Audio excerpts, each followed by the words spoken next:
ध्यान से देखिएगा। आप जो है हम लोग कक्षा 12 में जो तीसरा लेसन पढ़ रहे थे वैद्युत रसायन, उसमें हमें जो है और पढ़ना है क्या, कल हम जो है चालकता के बारे में पढ़ा।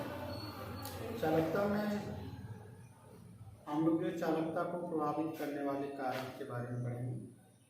चालकता को प्रभावित करने वाले कौन कौन से ऐसे कारक हैं जो चालकता को कम कर सकते हैं या अधिक कर सकते हैं।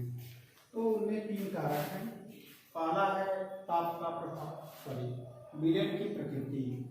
विलयन की प्रकृति यानी विलयन का जो डाइलेक्ट्रिक स्थिरांक होता है, विलयन का जो है डाइलेक्ट्रिक स्थिरांक जितना अधिक होगा उस विलयन की चालकता उतनी ही अधिक होगी। यदि डाइलेक्ट्रिक स्थिरांक का मान घटता है तो विलयन की जो चालकता होती है वह घट जाती है। अगली बात अगर हम करें तो ताप का प्रभाव है।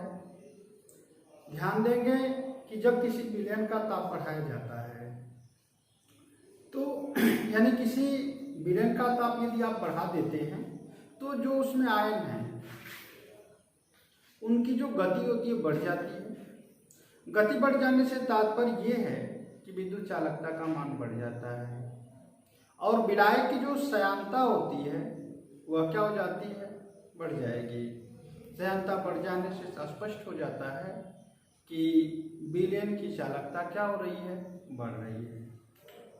तीसरी बात हमारे सामने ये है विद्युत अपघट्य की प्रकृति कैसी है। तो विद्युत अपघट्य 2 प्रकार के होते हैं, आप पढ़े ही। एक दुर्बल विद्युत अपघट्य होता है और एक प्रबल विद्युत अपघट्य होता है।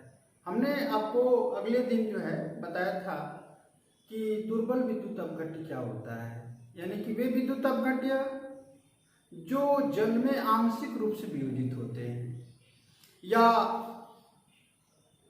पूर्ण रूप से वियोजित नहीं होते, तो उनको हम क्या कहते हैं, दुर्बल विद्युत अपघट्य कहते हैं।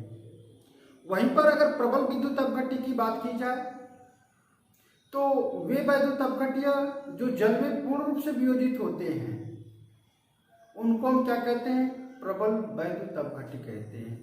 प्रबल वैद्युत अपघट्यों में आयनों की जो संख्या होती है सबसे अधिक होती है, यानी ज्यादा होती है। तो आयनों की संख्या जहां पर ज्यादा होगी उसमें विद्युत चालकता अधिक होगी। अगर हम प्रबल वैद्युत अपघट्य की बात करें तो प्रबल वैद्युत अपघट्य में वैद्युत चालकता सर्वाधिक होगी और दुर्बल विद्युत अपघट्य में वैद्युत चालकता क्या होती है, उसकी अपेक्षा कम होती है। अच्छा, आगे चलेंगे हम लोग जो है आप पढ़ेंगे विशिष्ट प्रतिरोध क्या होता है। जैसे हम लोग प्रतिरोध के बारे में कल पढ़े थे। प्रतिरोध क्या होता है भाई, आर के बारे में आप पढ़े हैं। किसी जो है एक आपका विद्युत अपघट्य चालक है, उस चालक के सिरों के बीच उत्पन्न होने वाला विभवांतर और धारा जो प्रवाहित होने वाली धारा है उसका जो अनुपात होता है वह जो है उस चालक का प्रतिरोध कहलाता है, जिसको हम लोग ओम के नियमानुसार पढ़े थे। या हम कह सकते हैं कि जो विभवांतर होता है, चालक के सिरों के बीच उत्पन्न विभवांतर जो होता है उस चालक में प्रवाहित धारा के अनुप्रमानुपाती या समानुपाती होता है। अर्थात भी प्रोपोर्शनल क्या लिखे थे, आर। कल हम लोग पढ़े थे भी प्रोपोर्शनल क्या होता है, सॉरी भी प्रोपोर्शनल आई होता है। तो भी बराबर लिखते हैं आई इंटू आर, यानी आर क्या है, एक स्थिरांक है। इस स्थिरांक को हम क्या कहते हैं, प्रतिरोध कहते हैं। और एक होता है विशिष्ट प्रतिरोध, उसको हम रो से दर्शाते हैं, उसी के बारे में हमें पढ़ना है। विशिष्ट प्रतिरोध क्या होता है भाई, तो ध्यान से देखेंगे किसी भी विद्युत अपघट्य चालक का जो प्रतिरोध है कुछ बातों पर निर्भर करता है। वे 2 बातें हैं, एक चालक की लंबाई के ऊपर निर्भर करता है और चालक जो हमने लिया है उसके अनुप्रस्थ काट के क्षेत्रफल के ऊपर निर्भर करता है। यानी कि जो हम चालक ले रहे हैं उस चालक की लंबाई पर भी प्रतिरोध निर्भर करता है और चालक जो हमने लिया है उसके अनुप्रस्थ काट के क्षेत्रफल पर भी जो है प्रतिरोध निर्भर करता है। तो पहला जो निर्भर करता है लंबाई के अनुक्रमानुपाती होता है, यानी चालक की लंबाई जितनी अधिक होगी प्रतिरोध उतना ही अधिक होगा, यानी कि लंबाई के अनुक्रमानुपाती होता है, जबकि अनुप्रस्थ काट के क्षेत्रफल के व्युत्क्रमानुपाती होता है, अर्थात अनुप्रस्थ काट का क्षेत्रफल जितना अधिक होगा प्रतिरोध उतना ही कम होगा। अर्थात हम लिख सकते हैं चालक की लंबाई के अनुक्रमानुपाती होता है कौन, वही विद्युत अपघटनी चालक का प्रतिरोध। विद्युत अपघटनी चालक का जो प्रतिरोध होता है चालक की लंबाई के अनुक्रमानुपाती होता है, जबकि अनुप्रस्थ उसका अनुप्रस्थ काट का जो क्षेत्रफल होता है वह उसके क्या होता है, व्युत्क्रमानुपाती होता है। लंबाई को L से और अनुप्रस्थ काट के क्षेत्रफल को हम किससे दर्शा देते हैं, A से दर्शाते हैं। अब ये दो समीकरण बन गए, इन दोनों समीकरणों को हम एक साथ ले लेते हैं तो R प्रोपोर्शनल L अपॉन क्या हो जाता है, A। अब ये चिन्ह हटाएंगे तो एक नियतांक रखते हैं, इस नियतांक को हम रो से दर्शा देते हैं, तो R बराबर हो जाएगा रो L अपॉन क्या हो गया, A, जहां पर ये रो जो है यही क्या है, विशिष्ट प्रतिरोध है। अब विशिष्ट प्रतिरोध इसको हम कहते हैं, या हम एक अनुक्रमानुपाती स्थिरांक भी कह सकते हैं। अब यदि हम जो है L का मान 1 रख दें, यानी जो चालक हमने लिया उसकी लंबाई 1 है और जो हम चालक लिए उनके अनुप्रस्थ काट का जो क्षेत्रफल है वो भी क्या है, 1 वर्ग मीटर है, तो ये R बराबर क्या हो जाएगा, रो। अर्थात हम परिभाषा जब देंगे विशिष्ट प्रतिरोध की तो लिखेंगे किसी विद्युत अपघटनी चालक का विशिष्ट जो प्रतिरोध होता है 1 मीटर लंबे तथा 1 वर्ग मीटर अनुप्रस्थ काट के क्षेत्रफल वाले चालक के प्रतिरोध के क्या होता है, बराबर होता है। फिर से एक बार देखें, किसी विद्युत अपघटनी चालक का विशिष्ट प्रतिरोध जो होता है 1 मीटर लंबे तथा 1 वर्ग मीटर अनुप्रस्थ काट के क्षेत्रफल वाले चालक के प्रतिरोध के क्या होता है, बराबर होता है। इस तरह से हम जो है विशिष्ट प्रतिरोध की परिभाषा दे देते हैं। अब देखेंगे विशिष्ट प्रतिरोध तो आपने जान लिया, अब विशिष्ट चालकता, चालकता के बारे में हम लोग पढ़े थे, चालकता क्या होती है, तो चालकता के बारे में हमने आपको बताया था कि चालकता को हम C से प्रदर्शित करते हैं, विशिष्ट चालकता नहीं, चालकता को।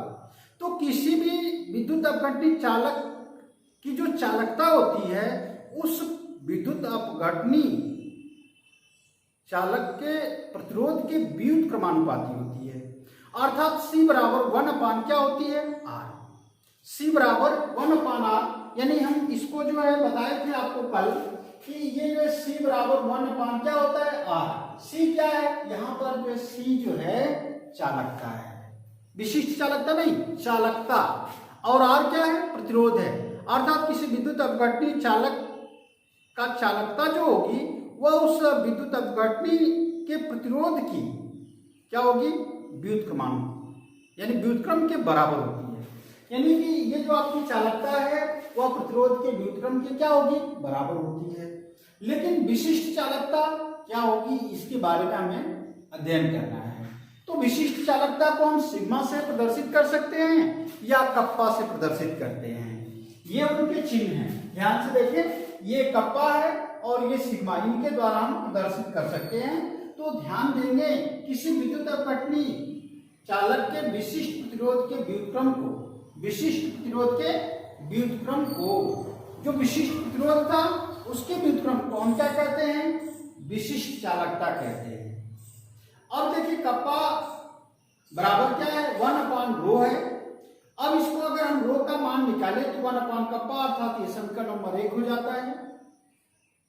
और जो हमने यहाँ पर जो है ये निकाल दिया है R equal to rho L upon A, ये मान हम जो है यहाँ पर रख लिए हैं। जो हमने ज्ञात किया क्या है, विशिष्ट प्रतिरोध, तो ये विशिष्ट प्रतिरोध के लिए सूत्र बन जाता है। ये समीकरण 1 है और ये समीकरण 2 है। इन समीकरणों को हम एक साथ लेते हैं, तुलना करते हैं, कंपेयर करते हैं। तो जब कंपेयर करेंगे तो यहाँ पर देखेंगे 1 upon kappa equal to RA upon L, तो kappa equal to L upon RA हो जाएगा। तो देखिए 1 upon R equal to C, अभी आपको हमने बताया है चालकता इक्वल टू होता है 1 अपान क्या, प्रतिरोध। तो ये 1 upon R equal to C लिख सकते हैं। तो यहाँ पर देखिए 1 अपान R गुणे L अपान क्या हो गया, A। देखिए 1 upon R into L upon क्या हो गया ए। तो 1/r के स्थान पर आप क्या रख सकते हैं, सी रख सकते हैं। तो कप्पा इक्वल टू जाएगा सी गुणे एल अपॉन क्या ए, अर्थात kappa equal to C L upon A लिख सकते हैं। ये आपका एक समीकरण बन गया जिसको हम क्या कर सकते हैं, विशिष्ट चालकता कह सकते हैं। क्या कर सकते हैं, विशिष्ट चालकता कह सकते हैं, और यह विशिष्ट चालकता के सूत्र बनेगा। लेकिन अगर हमें विशिष्ट चालकता की परिभाषा देनी हो तो इसके लिए हम करेंगे क्या, तो ध्यान से देखें, यल के स्थान पर हम एक लिख दें, यानी कि जो आपकी चालक विद्युत अपघटनी चालक है उसकी लंबाई कितनी है, यल बराबर 1 मीटर है, और उसके अनुप्रस्थ काट का जो क्षेत्रफल हुआ कितना है, 1 वर्ग मीटर है। तो ध्यान से देखेंगे, अगर यल के स्थान पर आप 1 रख दें और ए के स्थान पर भी 1 रख दें, तो यहां पर कप्पा इक्वल टू क्या जाएगा, सी, यानी कि विशिष्ट चालकता जो होती है चालकता की क्या होगी, बराबर होगी। कब होगी भाई, यानी कि जो विद्युत अपघटनी चालक है उसकी लंबाई 1 मीटर हो और उसके अनुप्रस्थ काट का क्षेत्रफल भी क्या हो, 1 मीटर, 1 वर्ग मीटर हो, तो उसकी जो चालकता होती है उसकी विशिष्ट चालकता के बराबर होगी। अर्थात उसकी परिभाषा आप देंगे, किसी विद्युत अपघटनी चालक या किसी विद्युत अपघटनी विलयन की विशिष्ट चालकता जो होती है 1 मीटर दूरी पर तथा 1 वर्ग मीटर अनुप्रस्थ काट वाले 2 इलेक्ट्रोडों के बीच रखे विलयन की चालकता के क्या होगी, बराबर होगी। अर्थात ये परिभाषा जो आप लिख रहे हैं यहाँ पर इसी के आधार पर है, यानी ये जो आपकी जो विशिष्ट चालकता है वह चालकता के बराबर तब होगी जब 2 इलेक्ट्रोडों को जो है 1 मीटर की दूरी पर रखा गया है और उन दोनों विद्युत अपघटनी सेल के जो इलेक्ट्रोड हैं उनके अनुप्रस्थ काट का क्षेत्रफल क्या है, 1 वर्ग मीटर है। अर्थात हम कह सकते हैं कि किसी विद्युत अपघटनी विलयन की विशिष्ट चालकता जो होती है 1 मीटर दूरी पर तथा 1 वर्ग मीटर अनुप्रस्थ काट वाले 2 इलेक्ट्रोडों के बीच रखे विलयन की चालकता की क्या होगी, बराबर होती है। ध्यान से देखिएगा, अब हम लोग जो है मोलर चालकता या आणविक चालकता के बारे में यदि हम बात करें तो आणविक चालकता क्या है या मोलर चालकता क्या है। देखिएगा, ध्यान से देखने की बात ये रही कि एक निश्चित विलयन में और उस विलयन में यदि विद्युत अपघट्य का 1 मोल उपस्थित हो और उस 1 मोल का जब आयनन किया जाए तो उन आयनों की जो चालकता होगी वह जो है 1 मोल जो आपने विद्युत अपघट्य लिया है उसको जब आयनित करेंगे तो उन आयनों की जो चालकता होगी, जो धन आयन और ऋण आयन बन रहे हैं उनकी जो चालकता होगी वह जो है विलयन की मोलर चालकता कहलाएगी, जिसको हम लेम्डा और सफिक्स में यम से प्रदर्शित करते हैं। यहाँ पर हमने लिखा है, 2 परिभाषाएं लिखी है, दोनों परिभाषाओं को आप ध्यान से देखिए। पहली परिभाषा हमने लिखी है, किसी विलयन के एक निश्चित आयतन में उपस्थित एक विद्युत अपघट्य पदार्थ का के 1 मोल द्वारा उपलब्ध कराए गए आयनों की चालकता को, जैसे 1 मोल जो हमने विद्युत अपघट्य विलयन में रखा है उसका आयनन हुआ है तो उन आयनों की चालकता को हम क्या कहते हैं, मोलर चालकता कहते हैं। इसे लेम्डा एम से प्रदर्शित करते हैं। दूसरी बात यह है कि किसी विलयन या किसी विद्युत अपघट्य की जो मोलर चालकता होती है उसकी विशिष्ट चालकता और उस विलयन के आयतन के बराबर होती है। अर्थात हम लेम्डा एम बराबर ये जो विशिष्ट चालकता इंटू आयतन ये हो गया। अगर आयतन को हम जो है मोलर चालकता के थ्रू ले रहे हैं तो V बराबर 1 यानी 1000, V का मतलब है आयतन को मिलीलीटर में लेते हैं या सेंटीमीटर में लेते हैं। तो ये जो आपका जो है 1000 कर रहा है कि यम ग्राम जो मोल है वह 1000 घन सेंटीमीटर में मिले हो तो 1 ग्राम मोल कितने में होगा, तो 1000 बटे यम सेंटीमीटर घन में होगा। अब इसका व्युत्क्रम हो गया है तो यहाँ पर थोड़ा सा ध्यान देंगे तो V बराबर 1000 बटे यम सेंटीमीटर घन हो जाएगा। इन दोनों समीकरणों को अगर हम मिला दें तो लेम्डा यम बराबर 1 यानी केवल यानी कप्पा और गुणे 1000 बटे यम, जहाँ यम क्या है, विलयन की मोलरता है। आप पढ़े भी हैं मोलरता किसको कहते हैं। यानी कि बिलियन के 1 लीटर में बिलियन विलेय पदार्थ के मोलों की संख्या को, बिलियन की मोलरता किसको कहते हैं, तो बिलियन के 1 लीटर में बिलियन विलेय पदार्थ के मोलों की संख्या को बिलियन की हम क्या कहते हैं, मोलरता कहते हैं। तो 1 लीटर मतलब क्या, 1000 मिलीलीटर। आप इसको जो है 1000 घन सेंटीमीटर भी लिखते हैं तो कोई दिक्कत नहीं है। अब ध्यान से देखेंगे, ये घन सेंटीमीटर में आयतन है, इसको हम ml में लिख सकते हैं या 1 लीटर लिखें, बात एक ही होगी। तो एक लीटर बराबर 1000 मिलीलीटर होता है। अब देखिए ध्यान से, ये जो है आपका जो मोलर चालकता लैम्डा m बराबर हो जाएगा, ये विशिष्ट चालकता गुणे 1000 और बटे क्या हो जाएगा m, यानी कि m को हम क्या कहते हैं, मोलरता। बिलियन जो हमने लिया उसकी मोलरता क्या है, कैपिटल M होगी। अब आगे थोड़ा सा देखेंगे, मोलर चालकता के बाद आता है तुल्यांकी चालकता। तुल्यांकी चालकता में भी क्रियाकलाप वही है।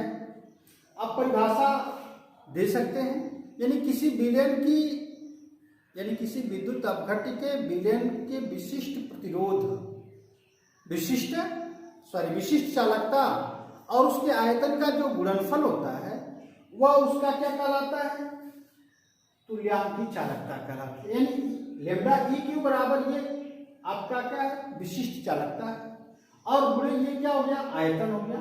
तो आयतन को उसी क्रम में यदि हम परिवर्तित करें तो ये V बराबर हो जाएगा 1000 बटे n। ये और ये दोनों समीकरण है, इन दोनों समीकरणों को यदि हम समायोजित करें तो ये लैम्डा EQ बराबर हो जाएगा कप्पा गुणे 1000 बटे क्या हो जाएगा n। अगर परिभाषा की बात करें तो ये भी ध्यान रखिएगा, इसमें जो है हम 1 मोल लेते हैं।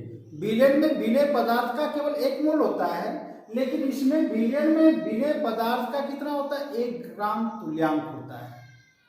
1 ग्राम तुल्यांक अर्थात ये बिलियन करें, किसी बिलियन में 1 ग्राम तुल्यांक की विद्युत अपघट्य की मात्रा से उत्पन्न आयनों की चालकता को हम क्या कहते हैं, तुल्यांकी चालकता कहते हैं। इसे लैम्डा EQ से प्रदर्शित कर सकते हैं। या दूसरी परिभाषा हमने आपको बताया कि किसी विद्युत अपघट्य के बिलियन की तुल्यांकी चालकता उसकी विशिष्ट चालकता तथा आयतन की क्या होती है, आयतन के गुणनफल के बराबर होती है, अर्थात लैम्डा EQ बराबर कप्पा इंटू V। अब V के मान को हम परिवर्तित करके यहाँ पर रख देते हैं और ये मान भी इसमें समायोजित करेंगे तो ये लैम्डा EQ बराबर कप्पा गुणे 1000 बटे क्या हो जाएगा N। यानी इस प्रकार से हम जो है तुल्यांकी चालकता और मोलर चालकता अर्थात आणविक चालकता की गणना कर सकते हैं।